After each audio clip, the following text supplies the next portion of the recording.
Today I'm here to talk about how Asian Americans are negatively represented in the media and how this may influence the way that others can see them. The three main points I'll be talking about are the model minority stereotype and how Asian men and women are represented in the media. To begin with, the model minority stereotype implies that Asians will fulfill professions that highlight their intelligence and success. For example, Dr. Christian Yang on Grey's Anatomy is played by actress Sandra Oh. Her character is described as highly competitive, driven, ambitious, and unsympathetic. She graduated with an MBA from Stanford and graduated first in her class. Actor B.D. Wong plays Dr. George Wong on Law & Order Special Victims Unit. His character is highly knowledgeable in the field of theology, ethnic studies, and forensics. He is also portrayed as calm, soft-spoken, and even-tempered. He was a former FBI agent and resident forensic psychiatrist of the SVU team. And actor Rexley plays the character Lloyd on Entourage. His character holds an art history degree from Sarah Lawrence College, and he received an MBA from Stanford, and he also graduated first in his class. Although the model minority stereotype can seem like it's a good thing, it can also make members of the Asian community feel like they're not Asian enough. And this can lead to stressful attempts to achieve better grades or to give up on academics altogether. And as a result, they can feel publicly humiliated or inadequate, and they may distance themselves from people of other racial groups that may not understand how they feel. Next, I'm going to be talking about how Asian American men are almost always depicted as undesirable mates. Some history on the subject: the character Charlie Chan arose in the 1920s. He was often played by a white actor who did yellow face and had slanted eyes. And he has some Asian attributes of bad English and Asian mannerisms. But he was also intelligent, but that was only okay because he was played by a white character. And this can be proven because he had 3 children that were actually played by Asian actors, but they were just bumbling fools that were there for comic relief. And he was also an effeminate male who led a sexless life. During World War II, the Japanese were often depicted as mice or rodents with buck teeth and deformed heads in the American propaganda. And unfortunately, the stereotype never went away. In 1961, the movie Breakfast at Tiffany's displayed Mickey Rooney putting on yellow face as the character Mr. Yuniyoshi, who was described as a snarling buck-toothed creature, and he was never successful at his attempts towards Audrey Hepburn's character. Author David Mario spoke about the effeminate male stereotype, and he said that in fiction, when East meets West, it is almost always a Western man meeting an Asian woman.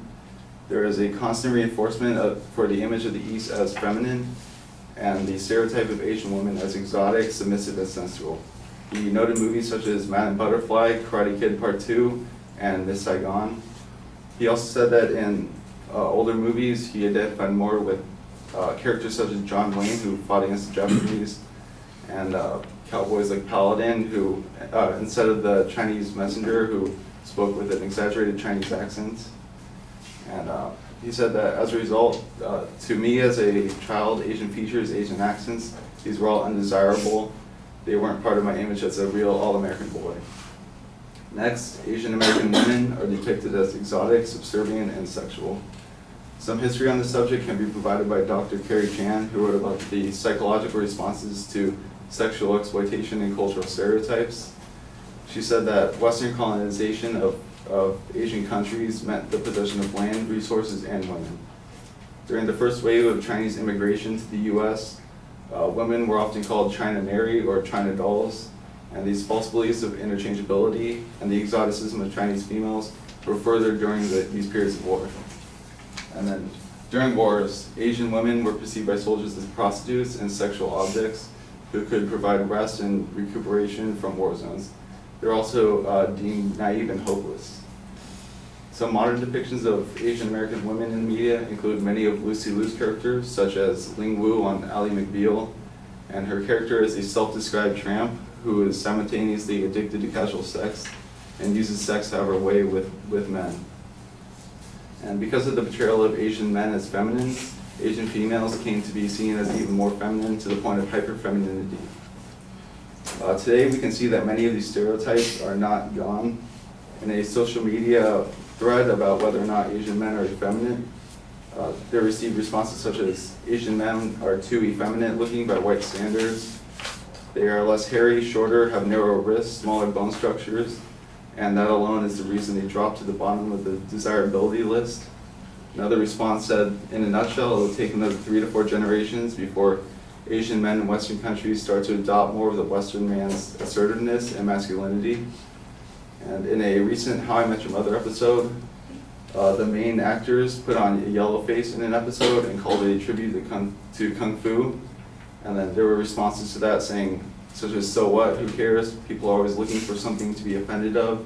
And I'm Asian, I don't even care, it's hilarious.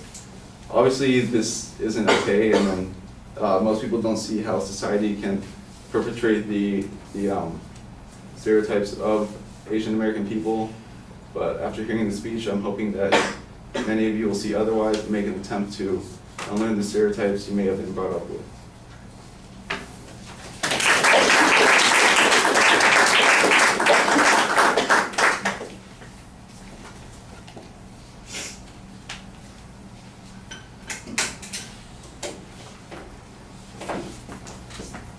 Thank you.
All right, the claim is stated, the propositional claim is stated. It's actually in 2 parts. That's a little bit awkward. There is a preview, so that helps.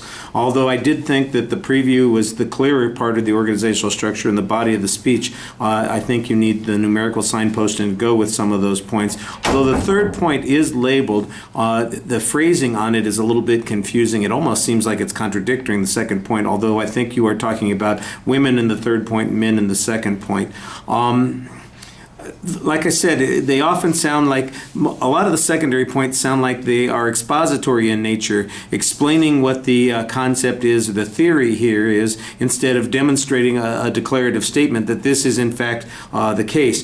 The examples that you use, many of them are a little problematic because of their age. I do think that the references to some of those things probably were true, and to a degree may present an accurate history of attitudes toward Asians in the media, but I think it is a lot more history than anything else. The one point that is dealing with contemporary examples from the television shows that you cite here basically says, well, it may be creating a model minority thing that creates a problem. Well, that's a hypothetical, it creates a problem. So it's damned if you present them as idiots. It's damned if you present them as highly competent. They should only be presented in the middle, but I don't know what that middle range is, and we don't really get a description that says that they only exist in those 2 categories. We've only got the examples that you're providing. There's not really any statistical data on this. Also, there's an inference that there's going to be a harm occurs because of these model minority stereotypes, but I didn't hear any data that said that that was the case. You said it, and people will either drop out because they aren't living up to that standard, or it puts stress on them. Says who? What proof is there that anybody is in that situation? I think that's an awfully big inference to make without some data to back it up.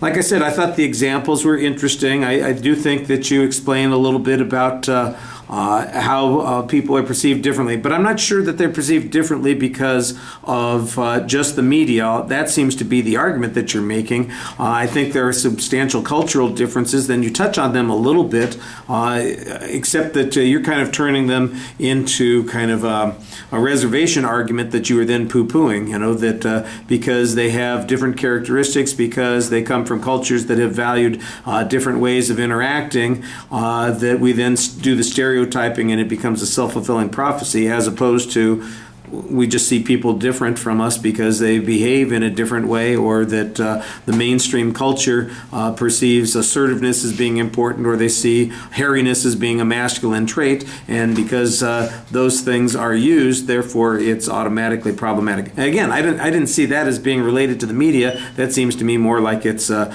general cultural issue. I think there's a little bit more reading than you want to have, and like I said, I think the secondary points explain the theory a lot more effectively than they prove the argument.